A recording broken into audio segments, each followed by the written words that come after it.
तो मैं हिम्मत सेठ एक बार फिर आपके सामने उपस्थित हूँ महावीर समता संदेश यूट्यूब चैनल से।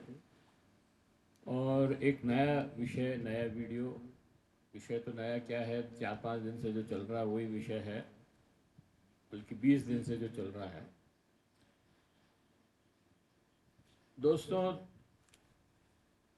पहलगांव के बाद में 20 दिन बाद लगभग हमने पाकिस्तान को सबक सिखाने के लिए युद्ध शुरू किया। युद्ध नहीं कहना चाहिए उसको, हमारी तरफ से तो हमने आतंकी हमले आतंकी जो अड्डे थे उनको नष्ट किए। लेकिन वो युद्ध ही था, क्योंकि हमने मिसाइलें और जेट और ये सारे यूज़ किए, तो ये तो युद्ध के ही सामान हैं। तो भले आप टेक्निकली नाम कुछ भी दें, लेकिन वो था युद्ध ही। और 5 दिन में ही हमको युद्धबंदी पर रुकना पड़ा। हमारे जो गोल थे वो हम अचीव नहीं कर पाए। हमारा जो उद्देश्य था कि हम पूरी तरह आतंकवाद को समाप्त कर देंगे, हम न तो उन 5 आतंकवादियों को चिन्हित कर पाए, न ढूंढ पाए, न उनको मार पाए जिन्होंने पहलगाम पर हमला किया था। तो लेकिन इससे ये सबक तो मिला ही कि युद्ध से कभी आतंक आतंकवाद समाप्त नहीं हो सकता है और न ही शांति स्थापित हो सकती है। तो युद्ध करने का कोई मतलब नहीं है। आपको कूटनीति से और अपनी नीतियों से, संवाद से ही इन समस्याओं का हल करना पड़ेगा। ये एक बड़ी सीख इस युद्ध से मिली है। दोस्तों, अमेरिका के राष्ट्रपति डोनाल्ड ट्रंप ने युद्धबंदी की घोषणा कर दी। भारत और पाकिस्तान के बीच में युद्ध हो रहा था और उसकी घोषणा, बंदी की घोषणा राष्ट्रपति अमेरिका के राष्ट्रपति ट्रंप ने की।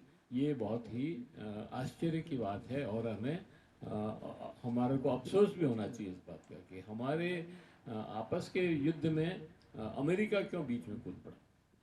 तो ये पूरी बात करेंगे दोस्तों।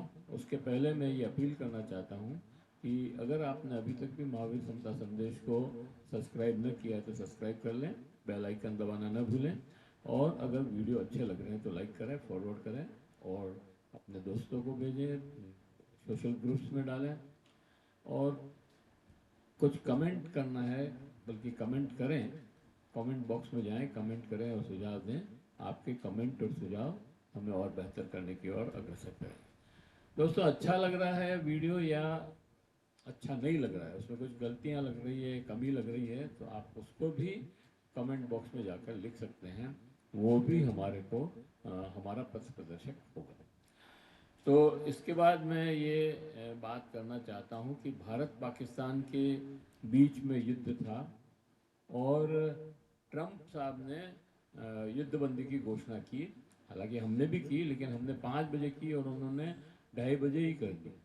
मतलब हमारे से पहले, पाकिस्तान से भी पहले पाकिस्तान ने, उसके बाद पाकिस्तान ने की और फिर हमने भारत ने की। लेकिन पाकिस्तान से भी पहले ट्रंप साहब ने घोषणा कर दी। ये एक हमारी तरफ से एक दुखद प्रश्न है।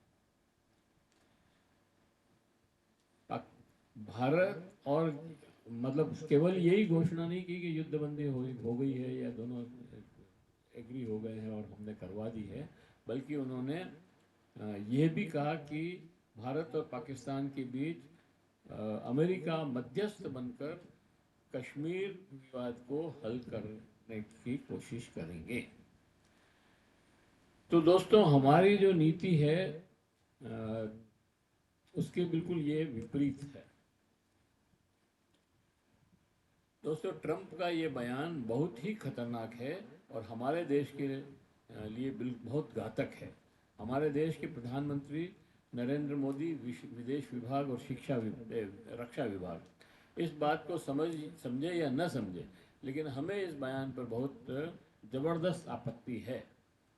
हमें ट्रंप और यूक्रेन के राष्ट्रपति जेलेंस्की का व्हाइट हाउस में बैठकर संवाद याद आ रहा है। जब जेलेंस्की के को ट्रंप ही नहीं, वहाँ के अमेरिका के उपराष्ट्रपति वेल्स ने भी धमकाया था।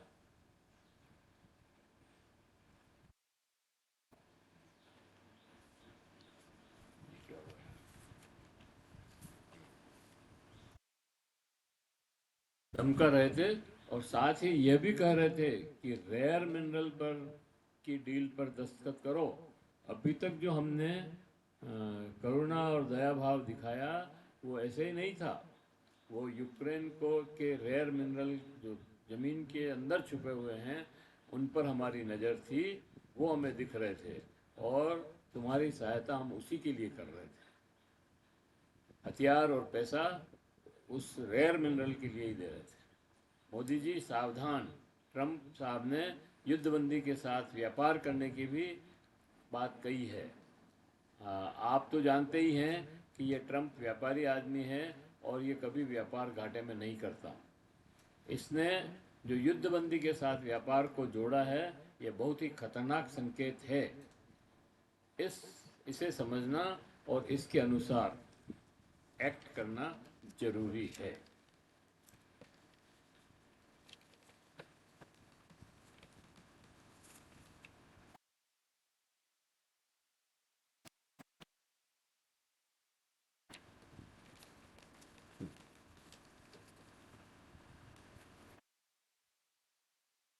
इसे समझना और उसके अनुसार अनुरूप विदेश नीति बनाना भी जरूरी है।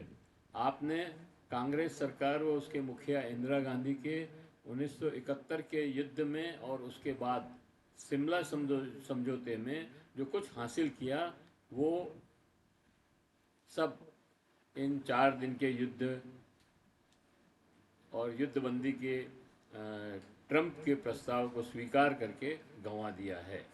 अमेरिका प्रशासन ने इंदिरा गांधी द्वारा निक्सन को दिए गए जवाब को अभी तक नहीं भूला है और उसने भारत के स्वाभिमान को लगातार चोट पहुंचाने की कोशिश की, लेकिन वो सफल नहीं हो पाया। इंदिरा गांधी ने तो अमेरिका में जाकर निक्सन का बाइकॉट करके उसके अहम को चोट पहुंचाई, लेकिन चंद्रशेखर जी ने अपनी पार्टी के 55 सांसदों के बलबूते पर 5 माह रहे प्रधानमंत्री ने भी बुश की बात को नकार कर चोट पहुंचाई। इतना ही नहीं, आपकी पार्टी के भारतीय जनता पार्टी के प्रधानमंत्री अटल बिहारी वाजपेयी जी, जो एक गठबंधन सरकार चला रहे थे, उनके पास अपना बहुमत भी नहीं था, अमेरिका के दबाव के आगे नहीं झुके और इराक वार में अपनी सेना नहीं भेजी। उन्होंने साफ मना कर दिया कि हम कोई मदद आपकी नहीं करेंगे। लेकिन आप तो 3 बार प्रधानमंत्री रहे, फिर भी जब ट्रंप युद्धबंदी की और मध्यस्थता की बात कर रहा था तब भी आप चुप रहे। मोदी जी, आपको याद होगा कि ट्रंप ने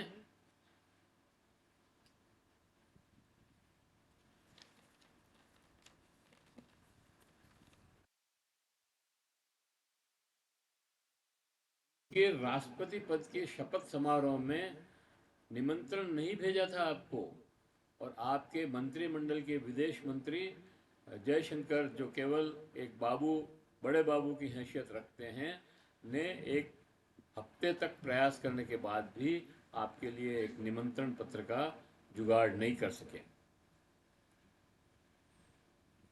लेकिन फिर भी आपको बहुत जल्दी थी अपने दोस्त ट्रंप से मिलने की। आपने टेलीफोन पर बात करके उन अमेरिका गए और इतनी बेइज्जती पहले अमेरिका गए और अमेरिका में आपकी जितनी बेइज्जती हुई पहले कभी किसी की भी प्रधानमंत्री की नहीं हुई।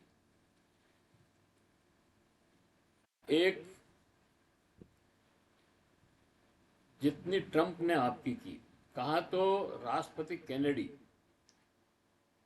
पूर्व राष्ट्रपति कैनेडी अमेरिका की, भारत के पूर्व प्रधानमंत्री पंडित जवाहरलाल नेहरू को हवाई जहाज में रिसीव करने गए हवाई अड्डे पर जब वो अमेरिका गए थे तो उनको हवाई जहाज़ में रिसीव किया उन्होंने, कैनेडी ने, और दोनों फिर हवाई जहाज़ से साथ साथ बाहर निकले और उतरे।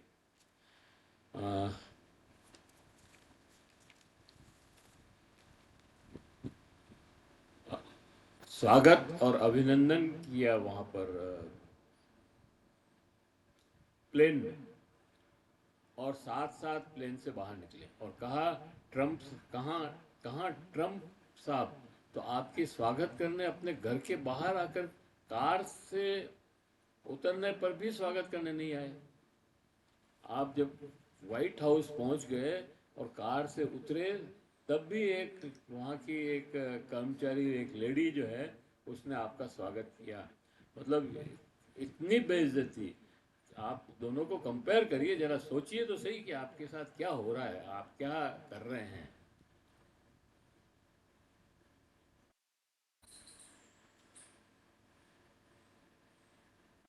गजब बेइज्जती। हमारे देश के प्रधानमंत्री जी को, वह भी उस प्रधानमंत्री का जिसका विश्व में डंका बज रहा है और अपने आप को विश्व गुरु कहते नहीं थकते। इतना ही नहीं, मोदी जी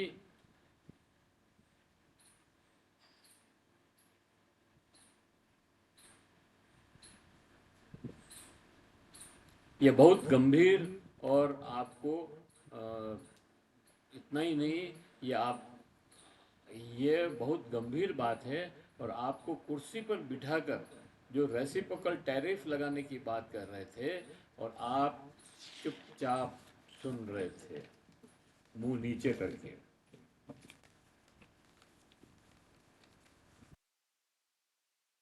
और कुछ नहीं बोले। ट्रंप प्रशासन आपको व्हाइट हाउस में, आपके व्हाइट हाउस में रहते हुए हमारे नागरिकों को जानवरों की तरह हाथ में हथकड़ियाँ और पाँव में बेड़ियाँ बांधकर मालवाहक जहाज के में लाद कर भारत भेजा, और आप चुप रहे। माना कि वो अवैध रास्ते से अमेरिका गए थे, अमेरिका में घुसे थे, लेकिन वे देश के नागरिक थे, और इससे भी बड़ी बात ये है कि वे मानव थे। उनके साथ कम से कम मानवीय अधिकार व्यवहार तो होना चाहिए था। उनके मानव अधिकारों की रक्षा तो आपको करनी चाहिए थी, लेकिन आप चुप रहे। आपसे तो कोलंबिया के राष्ट्रपति या जो प्रधानमंत्री होते होंगे, तो वहाँ प्रधानमंत्री वो ही ज़्यादा अच्छे रहे, जिन्होंने अमेरिकी जहाज को अपने देश की धरती पर, जिसमें वो कोलंबिया के नागरिकों को लेके जा रहे थे जो अवैध अमेरिका में घुस गए थे, उसको उतरने ही नहीं दिया। कहा नहीं, हम बुलवा लेंगे हमारा जहाज भेजकर, आप इस तरह से हमारे नागरिकों का अपमान नहीं कर सकते। तो ये एक स्मार्टनेस थी, और एक हम हैं जो देखते रहे। आपको क्या हो गया मोदी जी, आप क्यों चुप बैठे रहे? आपको तो 142 करोड़ लोगों का समर्थन था। आपने उन 142 करोड़ लोगों के स्वाभिमान को क्यों ठेस पहुंचाई? हम यह भी कहना चाहेंगे कि मोदी जी, आप जो विदेशों में अपने लोगों की भीड़ इकट्ठी करके करवा कर मोदी मोदी करवाते हैं, न इसका विदेश नीति पर कोई प्रभाव पड़ता है, और न ही इस नौटंकी से कोई प्रभावित होता है। तो आप इस नौटंकी को बंद करिए, गंभीर सवालों पर बोलिए, अभी भी समय है। ट्रंप को संदेश दीजिए कि 142 करोड़ की जनसंख्या वाले देश को आप इस तरह से डिक्टेट नहीं कर सकते। हम आपकी इस बात को मानने के लिए कतई तैयार नहीं हैं। शिमला समझौते के तहत भारत और पाकिस्तान अपने विवादों को आपस में बैठकर निपटा लेंगे। अपने अहम को त्यागिए और पाकिस्तान से वापस संवाद स्थापित कीजिए, और जो भी विवाद है उन्हें बातचीत से सुलझाइए। मुझे आज फिर डॉक्टर राम मनोहर लोहिया याद आ रहे हैं, जिन्होंने 1950 के दशक में कहा था कि भारत पाक एका करो, नहीं तो एक महासंघ ही बना लो, भारत पाक महासंघ।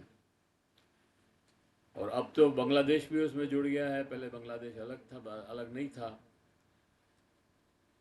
काश उनकी बात मान ली होती तो आज युद्ध की जगह शांति होती, और हम भारत और पाकिस्तान मिलकर मिलकर गरीबी और भूखमरी से लड़ रहे होते। दुनिया की कोई ताकत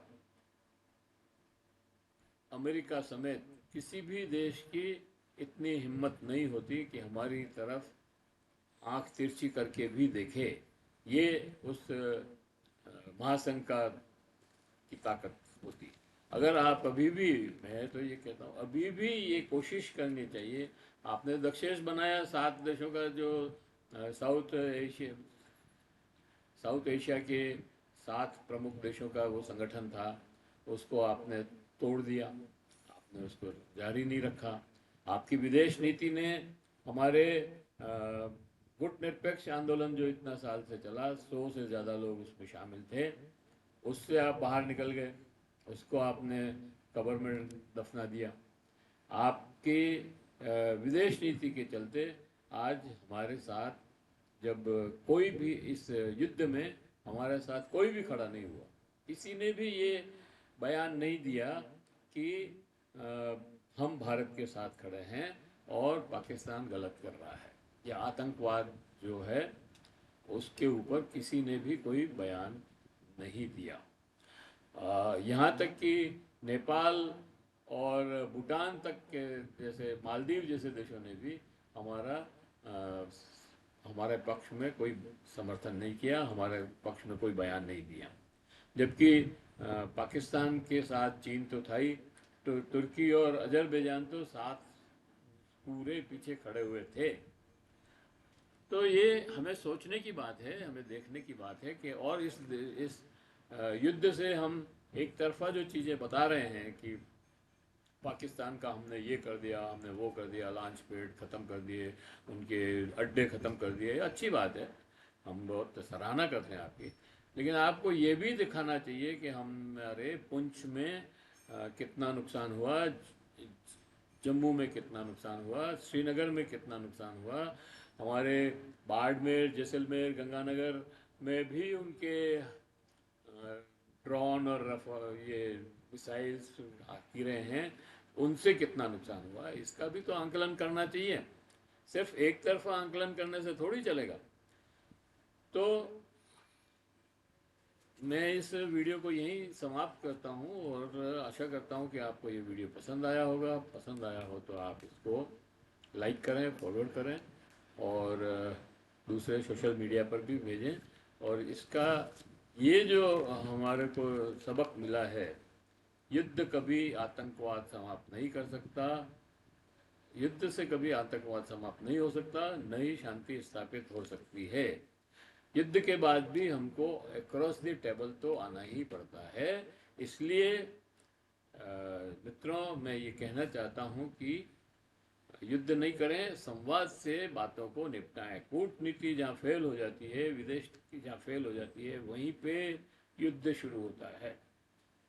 तो हमारी कूटनीति में, विदेश नीति में जो खामियां हैं उनको दूर करने का प्रयास करें और देश के लिए वही अच्छा होगा। अगर आपने अभी तक भी हमारे YouTube चैनल महावीर समता संदेश को सब्सक्राइब न किया है तो सब्सक्राइब कर लें, बेल आइकन दबाना न भूलें, और अगर वीडियो अच्छे लग रहे हैं तो लाइक करें, फॉरवर्ड करें, और कमेंट बॉक्स में जाएं, कमेंट लिखें, सुझाव दें।